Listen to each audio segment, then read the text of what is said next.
Okay, can you see my screen? Yep. Okay. Okay, आज का lecture क्या है? Data manipulation. Someone is trying to. Okay, आज का लेक्चर क्या है? Data manipulation, data tables and Excel automation. Most important topics in UiPath.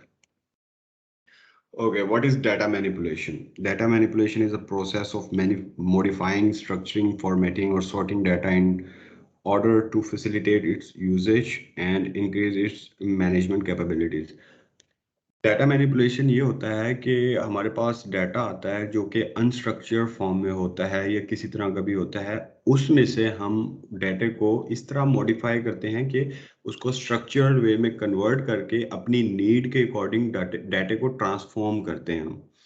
For example, मैं एक नोटपैड खोलता हूँ कि हमारे पास एक स्ट्रिंग आई है. स्ट्रिंग के स्टार्ट में ऐसे स्पेस है और आगे ऐसे कीवर्ड्स हैं. हमें अगर ये कीवर्ड चाहिए तो हम डाटे को मैनिपुलेट कैसे करेंगे?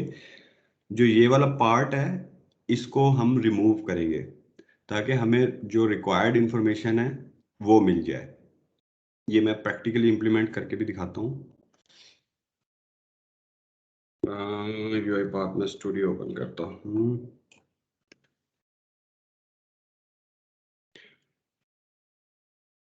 अब डाटा मैनिपुलेशन में बहुत सी चीज़ें आ जाती हैं. अब समटाइम हमें एक स्ट्रिंग की फॉर्म में डाटा चाहिए होता है. समटाइम हमें डाटा चाहिए होता है सेशन 3. समटाइम हमें लिस्ट की फॉर्म में डाटा चाहिए होता है. समटाइम हमें डाटा टेबल की फॉर्म में चाहिए होता है. तो हर एक की टाइप को मैं इंप्लीमेंट करके दिखाता हूँ. सबसे पहले एक मैंने एम्प्टी प्रोजेक्ट क्रिएट किया. मेन फाइल सबसे पहले जो मेथड एग्जीक्यूट होता है या वर्क फ्लो यूआईपाथ के अंदर जो एग्जीक्यूट होता है वो मेन होता है. इसके अंदर मैं एक सिंपल सीक्वेंस ऐड कर रहा हूँ. सीक्वेंस क्या होता है? For simple process, linear process, हम एक सीक्वेंस ऐड करते होते हैं. अब फॉर एग्जांपल मैं एक असाइन ड्रैग एंड ड्रॉप करता हूँ. एक मैं वेरिएबल क्रिएट करता हूँ जिसका नाम है फर्स्ट नेम.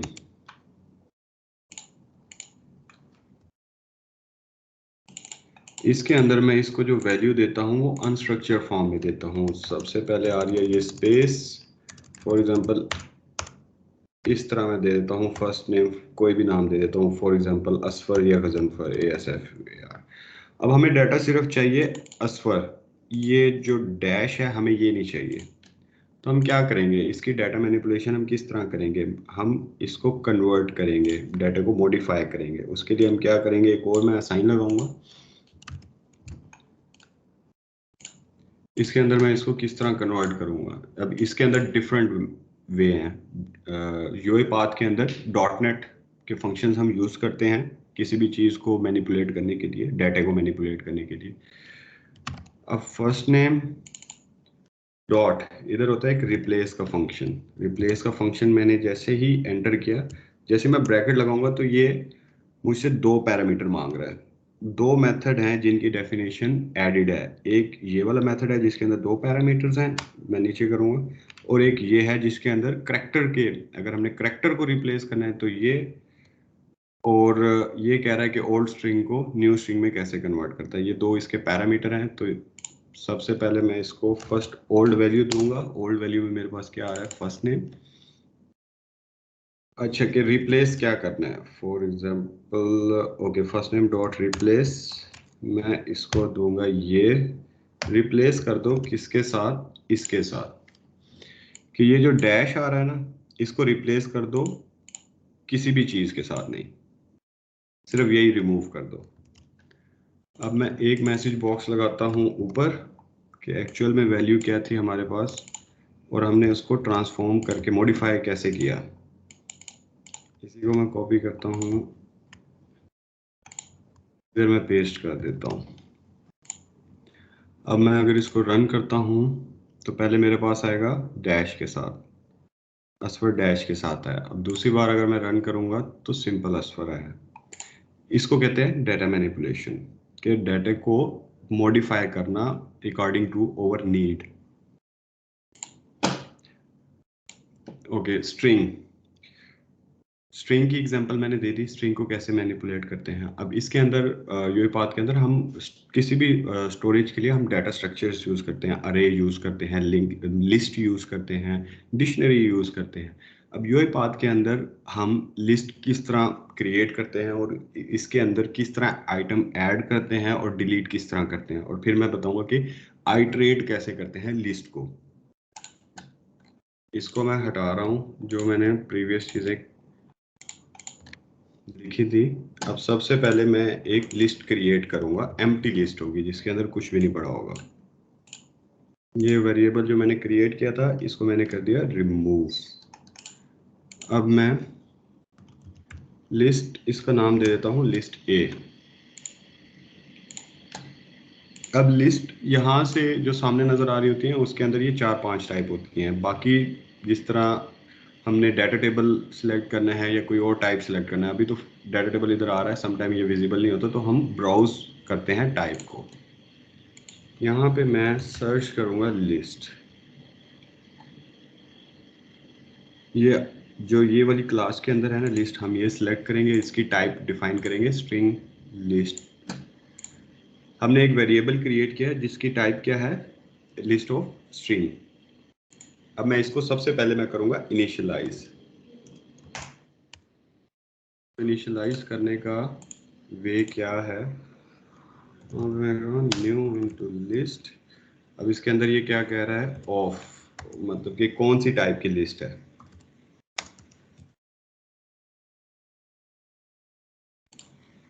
मैंने एक एम्प्टी लिस्ट क्रिएट की, इसके अंदर कुछ भी नहीं है, और उसको मैंने इनिशियलाइज कराया। अब लिस्ट के अंदर हमने वैल्यूज को ऐड करना है, तो ऐड के लिए यूईपाथ ने कौन सी एक्टिविटी दी हुई है, ऐड टू कलेक्शन। मैंने इसको ड्रैग एंड ड्रॉप किया। अब इसके अंदर पैरामीटर्स होंगे डिफरेंट, कि हमने लिस्ट के अंदर किस तरह वैल्यू ऐड करनी है। अब इसका फर्स्ट पैरामीटर क्या है कि जो आप लिस्ट के अंदर वैल्यू ऐड करना चाह रहे हो उसकी टाइप क्या है। उसकी टाइप हम बताएंगे स्ट्रिंग, क्योंकि हमने स्ट्रिंग लिस्ट क्रिएट की है।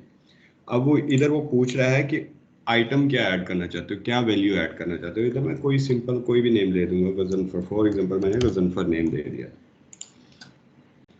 यहाँ पे वो सिंपल लिस्ट का नेम पूछ रहा है। लिस्ट का नाम हमारे पास क्या है, लिस्ट ए। ये तो एक आइटम ऐड हो गया। अब इसी तरह मैं मल्टीपल आइटम ऐड कर सकता हूँ। यहाँ पे मैं दे देता हूँ इसकी प्रॉपर्टीज में, फॉर एग्जांपल असफर। यहाँ पे मैं दे देता हूँ बिलाल।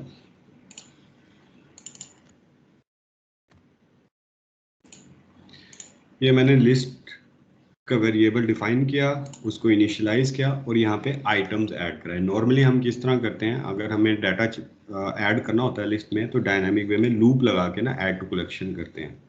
यहाँ पे तो मैं सिंपल एक एक वैल्यू करके ऐड कर रहा हूँ। अब मैंने लिस्ट के अंदर वैल्यूज देखनी है कि आइदर के वैल्यू ऐड हुई हैं कि नहीं।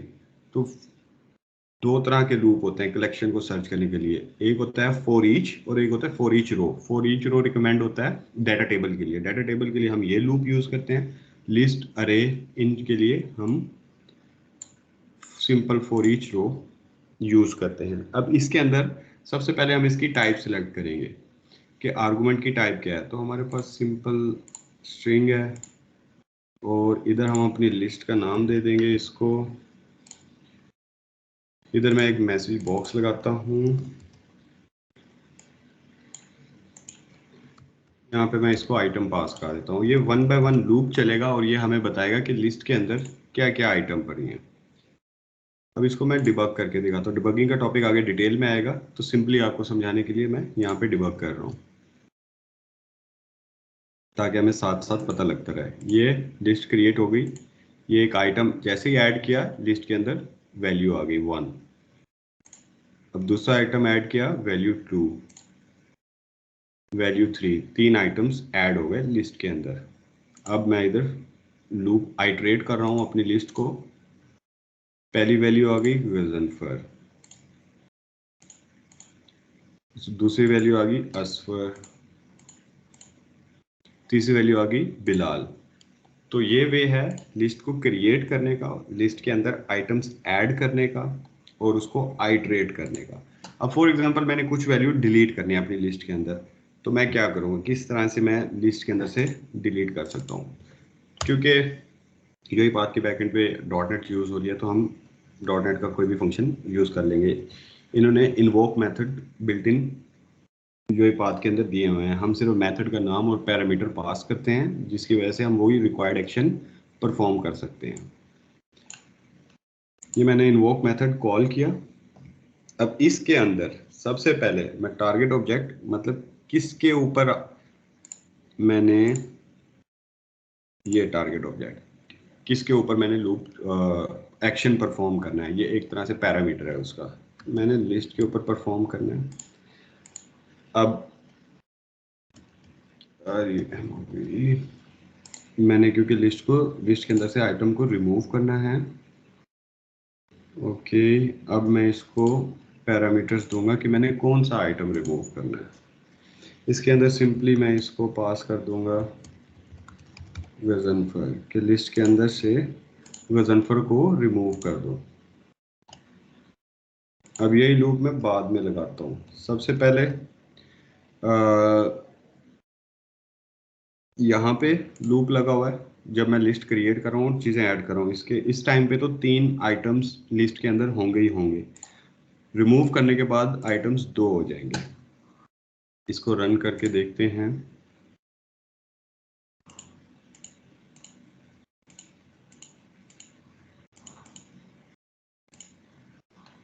गजनफर आ गया, असफर आ गया, बिलाल आ गया। ये मैंने रिमूव का मेथड कॉल कराया। यहाँ पे देख लो, जैसे रिमूव का मेथड मैंने कॉल कराया, लिस्ट के अंदर आइटम्स कितने हो गए, 2। ये हमारी लिस्ट है और यहाँ पे वैल्यूज हमें नज़र आ रही है। गजनफर रिमूव कर दिया उसने लिस्ट में से। अब इधर फर्स्ट पे असफर आ गया और सेकंड पे बिलाल आ जाएगा।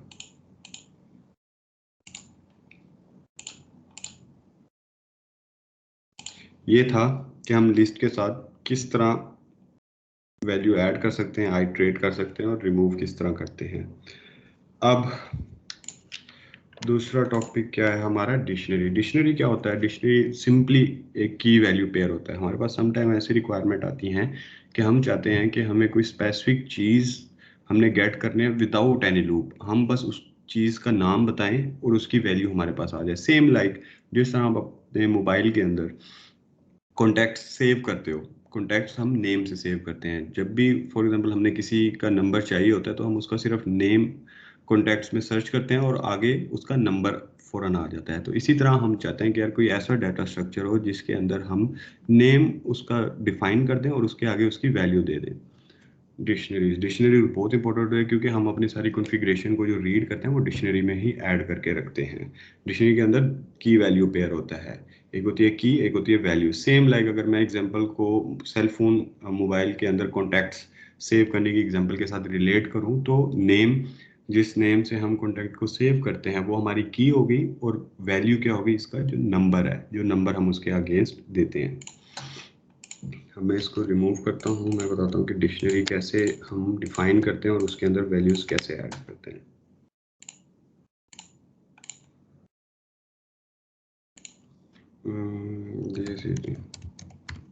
फॉर एग्जांपल मैं एक डिक्शनरी क्रिएट की जिसका नाम है डिक्शनरी ए। यहाँ पे अवेलेबल नहीं है, तो मैं इसको इस तरह सर्च करूँगा।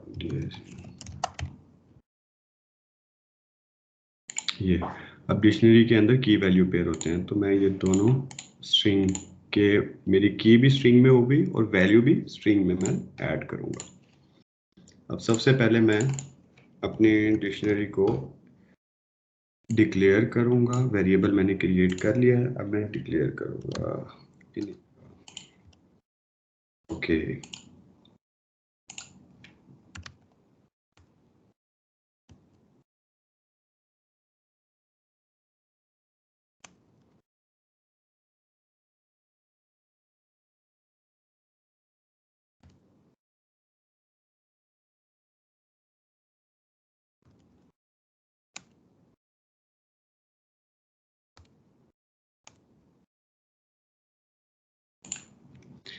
ओके, डिक्शनरी को मैंने इनिशियलाइज कर लिया, एक स्टेप तो हो गया, मैंने एक वेरिएबल क्रिएट किया और उसको मैंने इनिशियलाइज कर दिया। अब नेक्स्ट स्टेप क्या है, मैंने इसके अंदर वैल्यूज ऐड करानी है।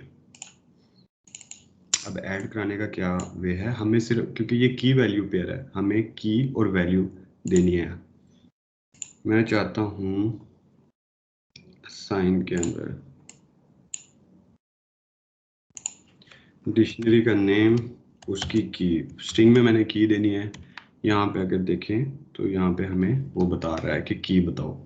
फॉर एग्जांपल मैं बताता हूँ कि नेम को, एक नेम की मैं की बना रहा हूँ जिसके अंदर मैं वैल्यू पास कर रहा हूँ असवर। इस तरह मैं एक और असाइन क्रिएट करूँगा। अब इसके अंदर मैं एक और की बनाता हूँ।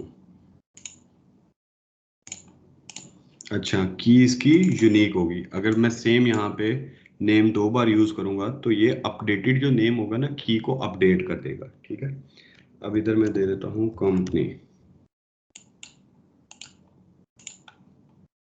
यहाँ पे फॉर एग्जांपल कोई भी ABC कंपनी में दे देता हूँ। सही है। अब मैं चाहता हूँ कि मैं किसी भी वैल्यू को एक्सट्रैक्ट करूँ उसकी की के थ्रू, तो इसका सिंपल वे है,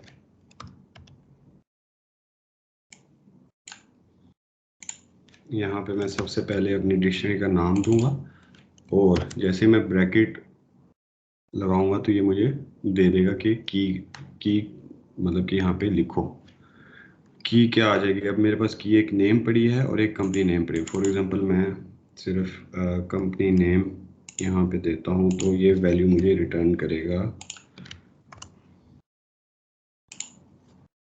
ABC। अब इसको रन करते हैं, इसको इधर से करते हैं डिबग करके। क्रिएट की, ये मैंने 2 वैल्यूज ऐड कर दी। अगर मैं इसको डिक्शनरी में आपको दिखाऊं तो इधर आ रहा होगा कि डिक्शनरी के अंदर 2 वैल्यूज आई पड़ी हैं। नेम में आया हुआ है असफर और कंपनी में आया हुआ है ABC। ठीक है, ABC मैंने गेट कर लिया। यहां तक अगर किसी को कुछ समझ ना आया हो तो पूछ सकता है।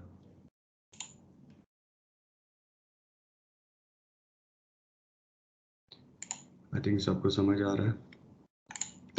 ओके, नेक्स्ट टॉपिक क्या है, डाटा टेबल्स। डाटा टेबल्स क्या होते हैं? डाटा टेबल्स वेरिएबल की एक टाइप होती है जिसके अंदर हम डाटा स्टोर करते हैं, जिसके अंदर मेमोरी के अंदर टेबल अलोकेट हो जाता है। लाइक कि हम डाटा टेबल को देख नहीं पा रहे होते लेकिन वो मेमोरी के अंदर क्रिएट हो जाता है, उसके अंदर रो और कॉलम्स होते हैं। ठीक है, अब डाटा टेबल और वर्कशीट में क्या डिफरेंस है? डाटा टेबल सेम मेमोरी में क्रिएट होता है, हम उसको देख नहीं पा रहे होते। लेकिन वर्कशीट क्या होती है? एक्सेल की सिंपल वर्कशीट होती है। मैं एक्सेल अगर ऐसे ओपन कर दूं, यहाँ पे मैं लिख दूँ नेम, यहाँ पे मैं लिख दूँ कंपनी ABC 1 2 3। तो ये जो टेबल है ये हम विजुअली देख पा रहे हैं। सिंपली ये टेबल होता है, ये मेमोरी में नहीं क्रिएट हुआ, ये एक्सेल में क्रिएट हुआ है। तो सेम लाइक जब हम डाटा टेबल क्रिएट करते हैं यूईपाथ के अंदर, तो वो मेमोरी के अंदर ना इसी तरह का एक टेबल क्रिएट कर देता है जिसके रोज और कॉलम होते हैं, जिनको हम कोड के अंदर गेट करते हैं और मैनिपुलेट करते हैं चीज़ों को।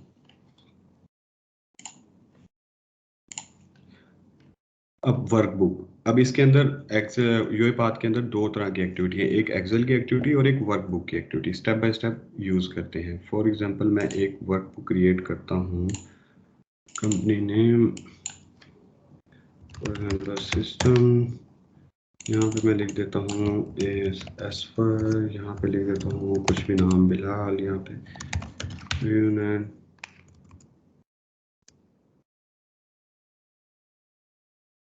के कुछ भी मैं नाम रख के सिंपल एक शीट बना रहा हूँ। ये 2 नाम मैंने रख दिए, इसको मैं अपने डेस्कटॉप पे स्टोर कर देता हूँ।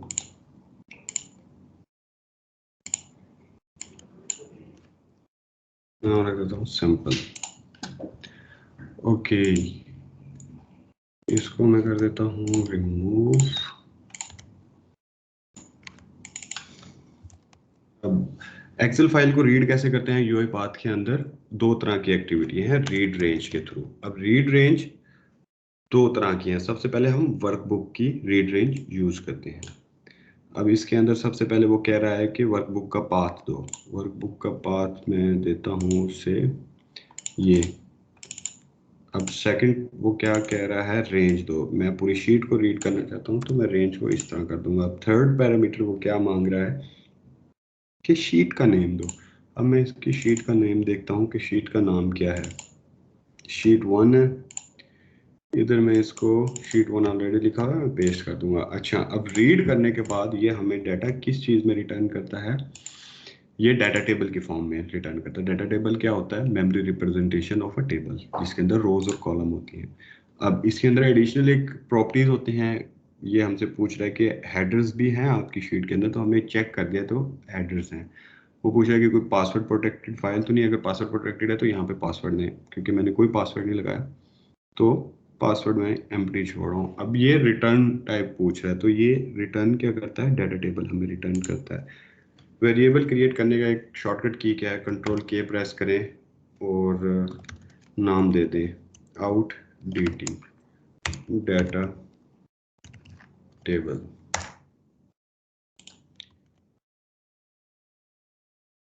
मैंने ये रीड कर दिया। अब फॉर एग्जांपल मैंने आइट्रेट करना है कि वेदर इसने ठीक तरह रीड किया है कि नहीं किया।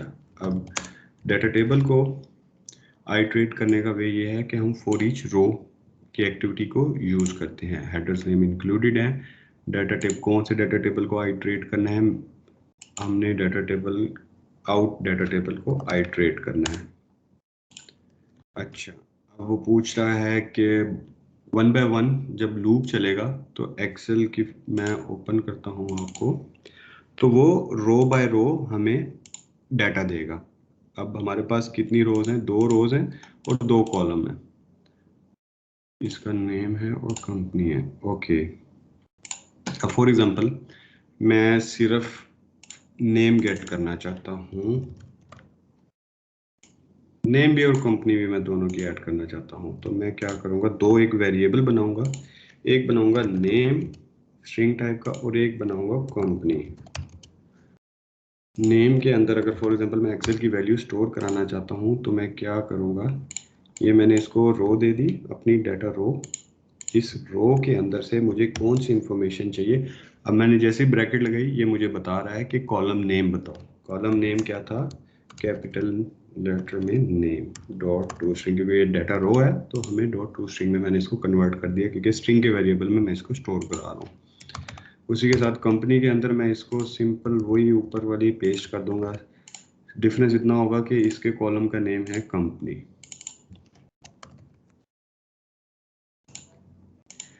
ठीक है, अब मैं चाहता हूँ कि मुझे नज़र भी आए कि ये सही गेट कर रहा है डेटा कि नहीं।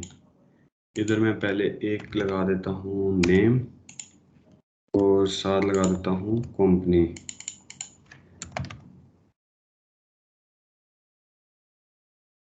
अब मैं इसको डिबग करता हूँ। इसने एक्सेल की फाइल रीड की, ये आया। अब हमारी शीट के अंदर फर्स्ट रो में क्या क्या पड़ा है? फर्स्ट रो में असफर और सिस्टम्स पड़ा है। अब इसके अंदर लॉजिकली ही असफर हो और कंपनी नेम में हो सिस्टम्स। यहाँ पे अगर हम डिबगिंग में देखें लोकल्स में हमारी सारी वैल्यूज़ नज़र आ रही होती हैं। नेम के आगे असफर पड़ा है और कंपनी के आगे सिस्टम पड़ा है। यहाँ पे वो नेम बताएगा असफर, कंपनी बताएगा सिस्टम्स। अब क्योंकि 2 रोज पड़ी हैं तो ये दूसरी आइट्रेशन करेगा।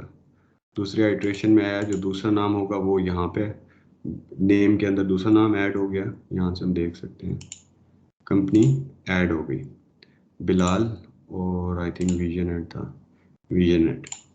अब ये तो ये है कि एंड टू एंड आइट्रेट करके वैल्यूज गेट करने का वे। अब मैं चाहता हूँ कि मुझे फिल्टर मैंने करना है डाटा टेबल को। डाटा टेबल के अंदर 5000 वैल्यूज भी हो सकती हैं, 10,000 भी हो सकती हैं। कोड में इतना टाइम हमारे पास नहीं है, लाइक कि हमने कोड के अंदर इतना टाइम नहीं लगाना कि वो 5 सेकंड या 10 सेकंड या 15 मिनट सिर्फ लूप ही चलता रहे। मैंने स्पेसिफिक वैल्यूज गेट करनी है और मैंने डाटा बताना है। कि ये वाला डाटा यहाँ से मैंने गेट कर लिया। तो इसका क्या वे है, यूआईपाथ के अंदर दो एक्टिविटीज़ हैं जिसके थ्रू हम डाटा टेबल को फिल्टर कर सकते हैं। एक है easy way, simple filter data table, ये कि यहाँ पे डाटा टेबल का नाम देना है और यहाँ पे हमने उनको बता देना है कि इस तरह का डाटा फिल्टर करो। मैं आपको मैनुअल वे बताता हूँ जो थोड़ा सा कॉम्प्लेक्स नहीं है, सिंपल ही है, लेकिन मैनुअली करेंगे तो आगे जो बनी बनाई चीज़ें वो ज़्यादा इजी लगेगी। अब मैंने फिल्टर करना है इसमें से डाटा को। फॉर एग्जांपल मेरे पास है ये, इधर मैं रख देता हूँ अली, यहाँ पे मैं कुछ भी नेम दे देता हूँ ABCD, और यहाँ पे मैं कुछ और नाम दे देता हूँ, फॉर एग्जांपल टेस्ट, इसका नाम भी मैं सिस्टम्स रख देता हूँ। अब मेरी रिक्वायरमेंट ये है कि यार जिसका कंपनी नेम सिस्टम हो ना, मुझे वो वाली रोज चाहिए, सिस्टम वाली, ये और ये। तो इसका क्या वे है, हम एक असाइन यूज़ करेंगे। सही है, सबसे पहले मैं एक डाटा, क्योंकि मुझे ये दो रो चाहिए, दो रो को मैं एक टेबल में डाल के एक एक्सेल में मैं पेस्ट करना चाहता हूँ। तो दो रोज हैं और टेबल की फॉर्म में डाटा चाहिए हमें, तो मैं एक डाटा टेबल क्रिएट करूँगा जिसका नाम मैं रखता हूँ फिल्टर डाटा टेबल। ये मैंने डाटा टेबल क्रिएट का वेरिएबल मैंने ऐड किया। ओके, फिल्टर डाटा टेबल, ये फिल्टर डाटा टेबल। अब इसके अंदर वैल्यू क्या हो, जो ये डाटा टेबल है ना जिससे मैं एक्सेल के पूरे डाटा को रीड कर रहा हूँ, उसके अंदर से मुझे कुछ रोज फिल्टर चाहिए। तो इसके अंदर हम क्या करते हैं, सिलेक्ट की क्यूरी हम यूज़ करते हैं। हमने कौन से डाटा टेबल को फिल्टर करना है, जो हम ऊपर गेट कर रहे हैं, out data table dot select. Select करने के बाद मैं ब्रैकेट दूंगा तो वो मुझे मांग रहा है कि अपनी एक्सप्रेशन दो, क्या क्यूरी करना चाहते हो, क्या डाटा चाहिए। तो वो स्ट्रिंग की फॉर्म में, इसकी टाइप देखें एज ए स्ट्रिंग, स्ट्रिंग की फॉर्म में वो मांग रहा है, और जो वो रिटर्न करेगा वो होगी डाटा रो। सही है, इधर मैं इसको स्ट्रिंग की फॉर्म में क्यूरी दूंगा। क्यूरी में क्या देना चाहता हूँ कि यार जो कंपनी हो ना, ये इसको मैं कॉपी कर देता हूँ ताकि कोई अल्फ़ाबेटिकली सिंटेक्स एरर ना है। कंपनी जो हो वो हो इक्वल टू सिस्टम्स, फॉर्म में है सिस्टम्स। अच्छा, अब ये एरर क्यों दे रहा है, ये हमें डाटा रो अरे दे रहा है। रिटर्न सिलेक्ट की क्यूरी हमें डाटा रो अरे दे रही है। ये बहुत इंपॉर्टेंट लाइक बात है, इसको टिप है, इसको नोट कर लें, आपकी सर्टिफिकेशन में आपको हेल्प होगी। उसको हम स्टोर किस में करा रहे हैं, डाटा टेबल के अंदर। तो ऐसा पॉसिबल नहीं है, तो हम इसको क्या करेंगे, इसको डाटा टेबल के अंदर ऐड कर देंगे। कॉपी कर दो इसको डाटा टेबल के अंदर, तो ये एरर रिमूव हो गया। ओके, इसने फिल्टर कर दिया। अब मैं चाहता हूँ कि एक CSV फाइल बन जाए जिसके अंदर मेरा फिल्टर रिकॉर्ड हो। राइट CSV, ये एक CSV फाइल है जिसको मैं लोकेशन दे देता हूँ डेस्कटॉप की, कि डेस्कटॉप पे एक फाइल बना दो जिसका नाम मैं लिखता हूँ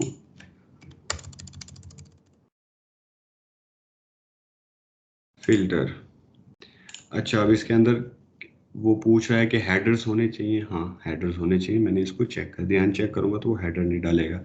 अब वो पूछ रहा है कि डाटा आ कहाँ से रहा है, तो डाटा हमारा कहाँ पे पड़ा है, फिल्टर डाटा टेबल के अंदर। इसके अंदर मैं इसको कॉपी कर दूंगा। अब मैं इस कोड को रन करूंगा सिंपली। ओके, एक एरर आया है, उसको रिजॉल्व करने की ट्राई करते हैं। Okay, Excel sheet already open है, इसको मैं करता हूँ क्लोज। अब मैं इसको दोबारा रन करता हूँ। ओके, प्रोसेस मेरा कंप्लीट हो गया। ये वाली उसने फाइल क्रिएट की जिसका नाम है फिल्टर CSV। इसको मैं ओपन करता हूँ, इसके अंदर वही दो रिकॉर्ड आ रहे हैं जिनकी कंपनी नेम सिस्टम है। इस तरह से आप डाटा को मैनिपुलेट कर सकते हैं। कोई भी आपके पास बल्क में डाटा है, आप क्यूरी लगा के अपने ही रिक्वायरमेंट के अकॉर्डिंग डाटा को गेट कर सकते हैं। अच्छा, अब दो वे हैं, वर्कबुक की एक्टिविटीज़ भी हैं, एक्सेल की एक्टिविटीज़ भी हैं। इसके अंदर यूआईपाथ के अंदर अब क्वेश्चन ये आएगा कि अलग अलग क्यों है, वर्कबुक और एक्सेल तो एक ही चीज़ है, तो अलग अलग क्यों यूएपाथ ने एक्टिविटीज दी हैं, तो दोनों के डिफरेंट एडवांटेजेस हैं।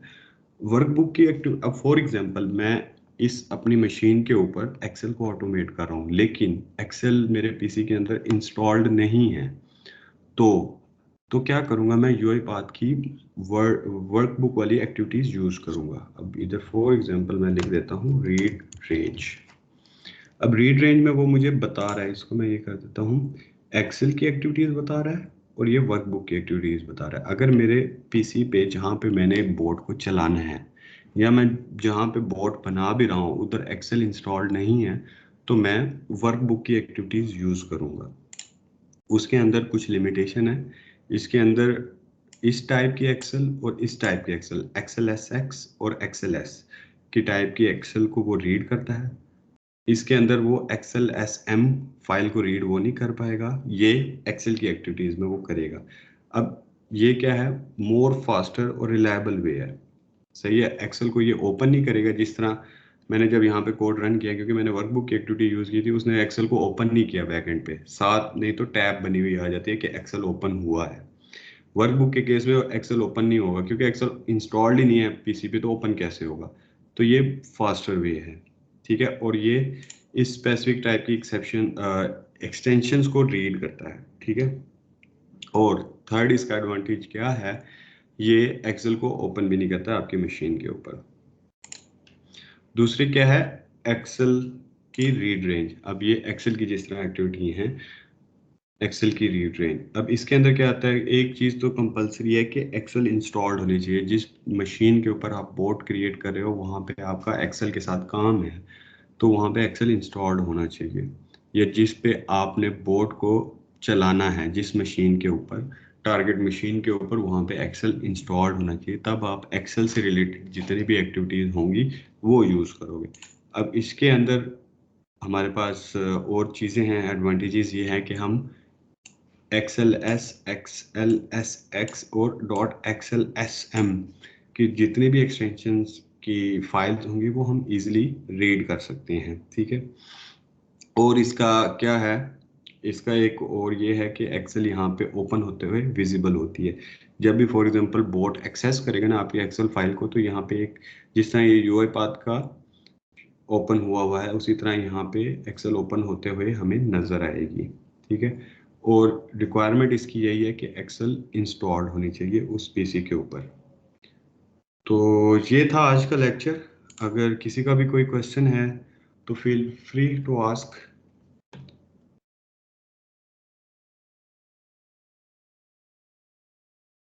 एनीवन? असफर, बिलाल, हसन, अहमद, कोई भी?